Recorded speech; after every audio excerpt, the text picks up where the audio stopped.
Et c'est Priscilla à CJMD 96.9 Lévis dans Déprogrammer, le show qui va à contre-courant, mais dans le bon sens. Et là, on poursuit avec ma dernière invitée de la journée, Valérie Guimond. Oui, allô? Alors, Valérie qui a fait de la route pour venir nous voir. Et aujourd'hui, on a une voyante en studio qui a développé très jeune ses dons.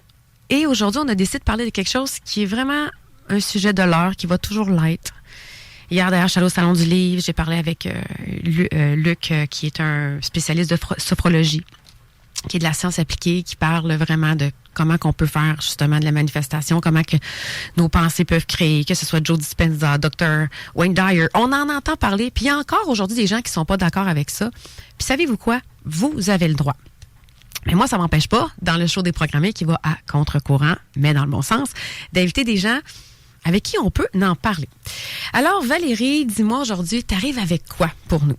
Dans le fond, je viens vous parler de manifestation, de comment que ça fonctionne, de vous donner des exemples justement très simples sur comment l'appliquer à chaque jour de votre vie. Donc, aujourd'hui, dans ta chronique, tu vas pouvoir donner, à la fin de l'écoute de ta chronique, on va avoir des outils faciles, comment appliquer à tous les jours pour pouvoir manifester, que ce soit une meilleure santé, que ce soit un travail que vous aimez, peu importe, mais sachez que vous avez plus de contrôle que vous le pensez. Pensez un peu à, je vois du Nintendo 64, peu importe quelle console de jeu.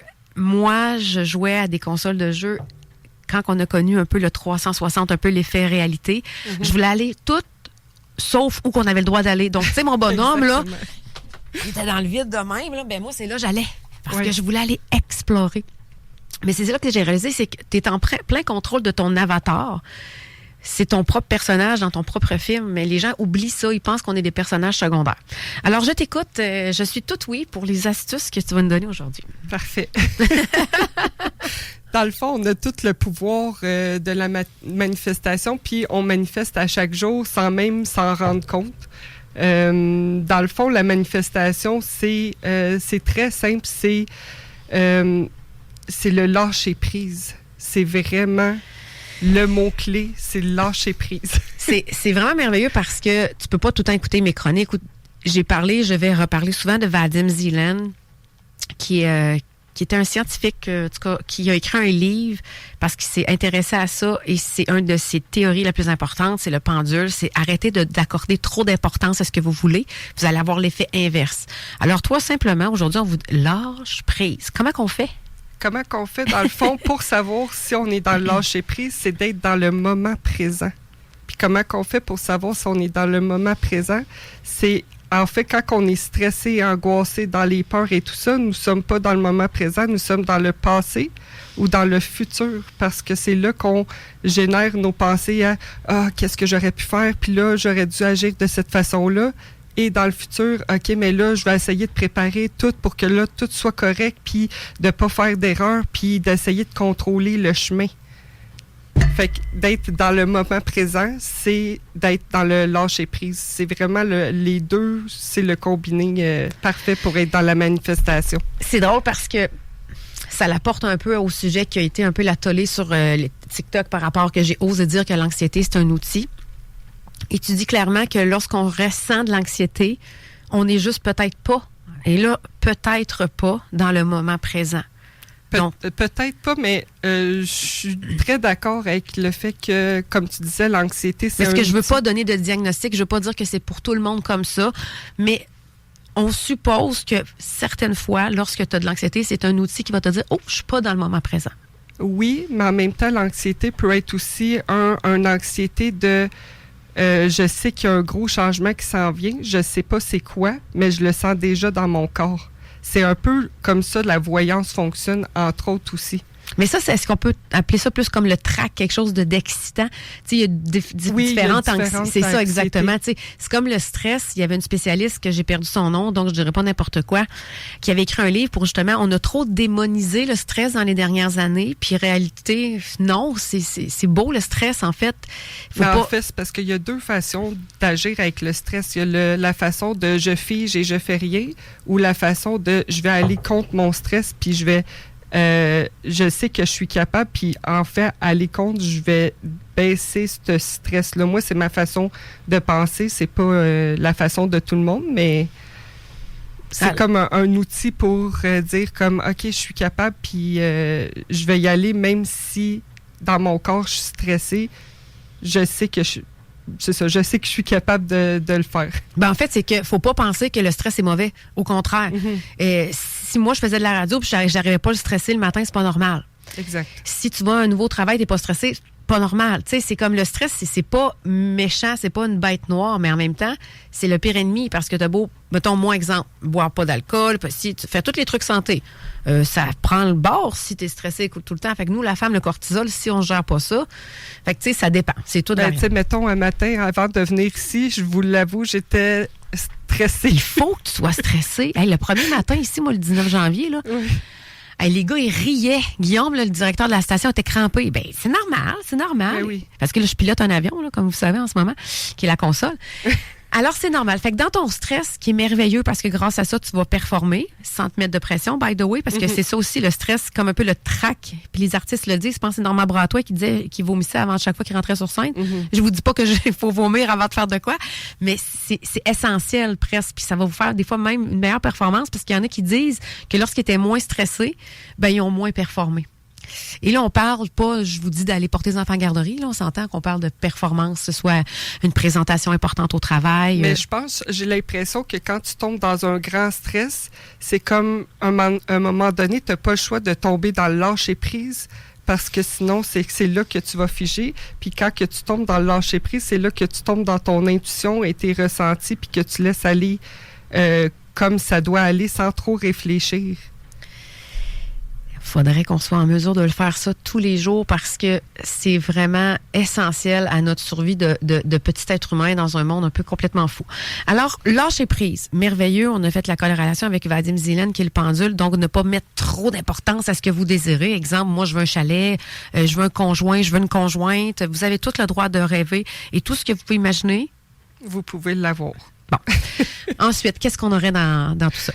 Dans le fond, je peux vous dire c'est quoi, comment manifester, puis un exemple très simple. Dans le fond, imaginez-vous, vous êtes à la ronde, OK?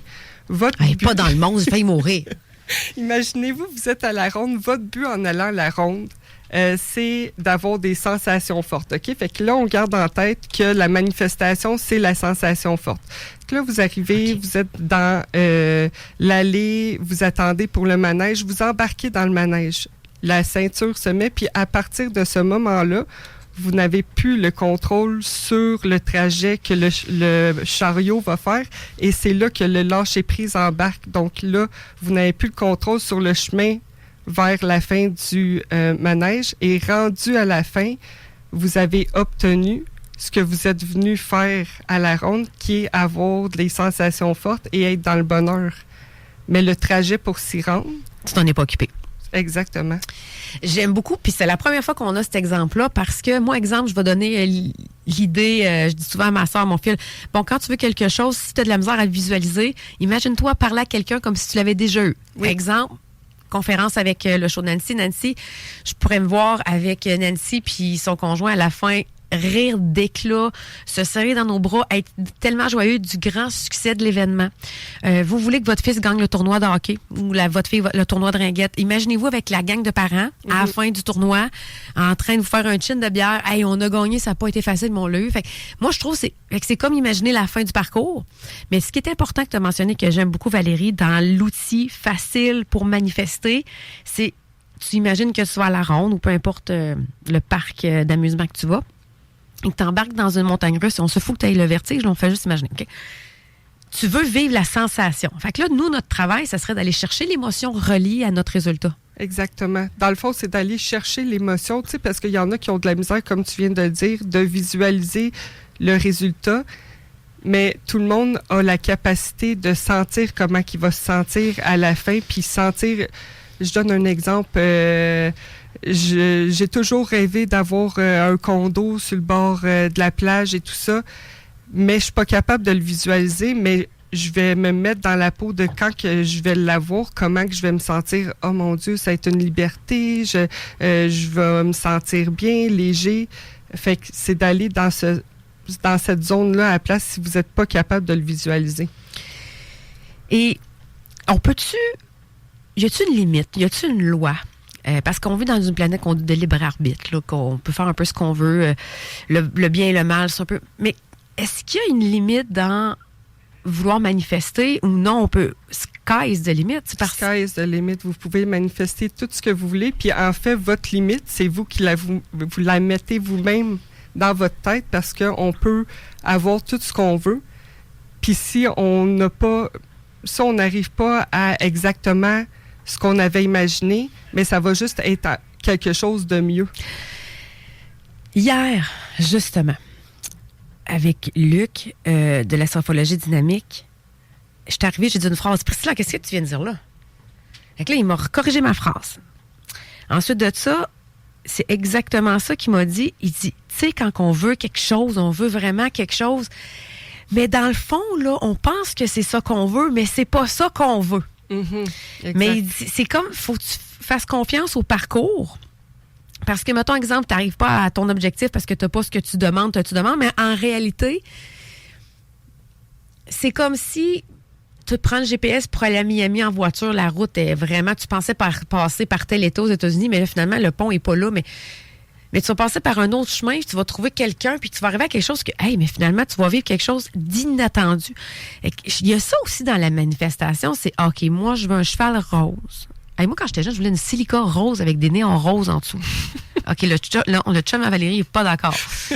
Écoute, j'ai 42 ans, donc j'avais peut-être 16 ans quand je rêvais à ça. C'était hot, une silica. Ça existe plus, hein, ça, ces chars-là? Non, je pense pas. En tout cas, bref, je l'ai pas. Mais ça n'empêche pas que si tu rêves de quelque chose, continue à rêver à ça, mais comment faire la différence entre on manifeste quelque chose qui n'arrivera jamais parce qu'on va avoir d'autres choses que c'est ça qu'on veut finalement? Ça se peut-tu? Oui, dans le fond, c'est juste que vous allez peut-être le réaliser par la suite. Tu sais, je donne un exemple. Quelqu'un qui cherche l'amour puis qu'il y a trop de critères, mettons, physiques. Parce que c'est très bien d'avoir des critères. OK, je veux qu'il soit gentil avec moi, qu'il me respecte, qu'on ait les mêmes intérêts, tout ça. Ça, c'est parfait. Mais là, je veux qu'il ait les cheveux bruns, qu'il soit grand, qu'il ait tel corps... ça se peut que cette personne-là existe juste pas, mais que tout ce que vous avez demandé au niveau de des émotions puis de la personnalité puis tout ça va être là. Mais là, c'est là que la limite vient de, vu que cette personne-là a tout ça, mais n'a pas le physique de ce que j'avais pensé, bien là, c'est là que vous empêchez d'aller vers qu'est-ce que vous avez manifesté, justement. Puis, ça se ramène à ta montagne russe, le super bel outil que tu nous as donné.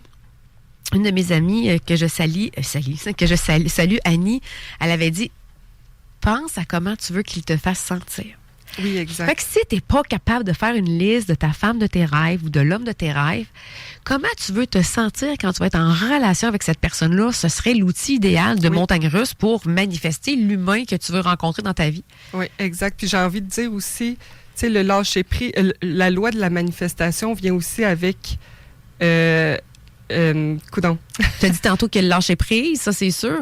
Puis lorsqu'on veut manifester quelque chose, il y a d'autres lois qui viennent aussi avec ça? Oui, dans le fond, c'est de pas...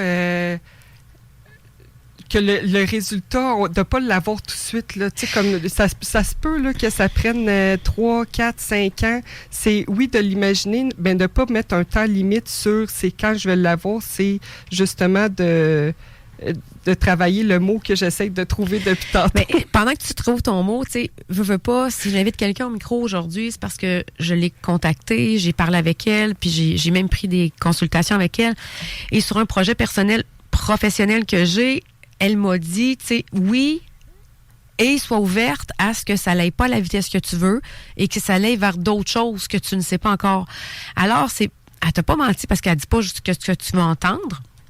Mais c'est ça aussi les manifestations, c'est oui, tu veux peut-être habiter sur le bord de la mer, mais peut-être que finalement, ben tu sais, ça va être sur le bord d'un lac parce que ta vie doit être, je sais pas, peut-être que mais continuez à rêver, mais pas de vous limiter à être précis. Sauf qu'en même temps, ils disent aux gens, si tu veux vraiment avoir ce que tu veux, tu dois être précis dans la demande. Donc, oui, tu dois être précis, mais tu dois être prête à laisser de côté des fois une couple de choses pour justement t'avancer plus loin puis que ta manifestation est plus loin que toi, ce que tu avais imaginé. As-tu un exemple concret dans ton entourage, dans ta vie personnelle, que tu as eu des J'ai grands... un exemple concret aujourd'hui et maintenant de moi. OK. Quand j'étais tout jeune, j'ai toujours dit, un jour, je vais passer à la radio. Je sais pas pourquoi, je sais pas pour quel sujet, mais je vais passer à la radio. Puis là, on s'entend, j'étais adolescente, là, fait que mettons 15-20 ans plus tard, c'est aujourd'hui que ça se passe. Fait que c'est ça, faut pas mettre un temps sûr que c'est quand que ça va se passer. Puis comme j'avais dit, je sais pas pourquoi je vais passer à la radio, mais ça va arriver à un moment donné. C'est un exemple vraiment pertinent. Puis toutes les fois, moi, j'ai écrit des critères, mettons, là, j'étais avec mon chum en ce moment, mais avant, j'ai eu des essais-erreurs parce que j'avais fait des listes. Mais j'avais pas fait attention à certains points. Alors, j'ai toujours rencontré le gars qui était sur la liste, mais là, j'avais oublié des affaires. Alors, c'était pas toujours pertinent. Et en 2020-2021, avec mon autre commerce, avec mon entreprise, j'avais fait une feuille, j'avais fait des dessins vision board, j'avais marqué « Je suis dans la télé », tout ça. Puis j'avais dessiné ma maison que je ne savais pas que j'allais acheter. Alors, j'ai eu la maison, j'ai passé à la télé. Ça fait peur quand on prend le temps de le faire, de voir que ça peut vraiment arriver. Mais les gens prennent-tu vraiment le temps de le faire? Mais pour vrai, c'est tellement un bon exemple, le Vision Board, parce que c'est comme après ça, on a des confirmations de « Oh mon Dieu, OK, ça, c'est vraiment arrivé, parce que justement, en m'en venant ici, puis quand que je pratiquais la chronique, je me disais « Mon Dieu, OK, j'ai manifesté tellement de choses dans ma vie. » Puis là, ça me rappelait toutes les choses que j'ai manifestées. Et ça, c'est quelque chose que parfois j'oublie, parce que si vous n'êtes pas dans la gratitude de ce que vous avez, on ne pourra pas vous en donner plus. Exact. Alors, ce que tu viens de dire là, c'est magnifique parce que c'est justement ça. C'est de voir, et on appelle ça de la synchronicité. Plus que vous allez en voir, plus que vous allez en avoir. La théorie du char rouge. Oui, exactement. Excuse-moi, là, oui. Moi, avant, là, il y a certains logos que je voyais pas. Mais si, mettons, exemple, là, Lévis, CJMD 96.9, on est partout, on a de la pub partout, mais c'est sûr que mon œil va toujours le voir. On va parler, je sais, à qui c'est pas arrivé. Aux gars, aux filles, parce que les gars, c'est pas à vous, mais c'est avec vos blondes, là, que t'as peur d'être enceinte. Quand une femme a peur d'être enceinte, parce qu'il y a des moments que tu veux pas l'être, puis tu vois juste des femmes enceintes. Et tu vois juste ça. Alors, si tu es capable de voir ce que tu veux pas voir, ça voudrait peut-être dire que tu peux voir ce que tu veux voir. Exactement. Fait tu sais, tantôt on disait que la communication, c'est de la pratique, là. Mais la manifestation, c'est la même affaire. Fait qu'il faut qu'on se pratique. Mais c'est la communication avec nous aussi. Oui. Parce que, tu sais, nos pensées fait ce qu'on est, en fait, par la suite. Tu sais, on est des aimants. Fait que, dans le fond, on attire ce qu'on pense. Fait que si c'est sûr si on boit du noir puis on a tout le temps des pensées négatives, c'est sûr qu'on va attirer le négatif. Même chose pour le positif. De tout le temps être comme tu disais, la gratitude, de voir les choses, ben là, c'est sûr que les choses positives viennent à nous. De faire attention à la manière qu'on se parle aussi, ça revient à la communication tantôt. La manière qu'on se parle, t'arrives dans le miroir puis tu te dis mon Dieu, mes cheveux sont gras aujourd'hui, coudonc, je suis donc ben pas belle, j'ai donc ben des rides, des cernes. Mais tu fais le switch, puis à chaque jour, c'est que ça vient avec la pratique, tu fais le switch, puis à chaque jour, tu te dis des belles choses devant le miroir, ben à un moment donné, il n'y a rien qui va avoir tant changé de toi, mais tu vas te voir différemment.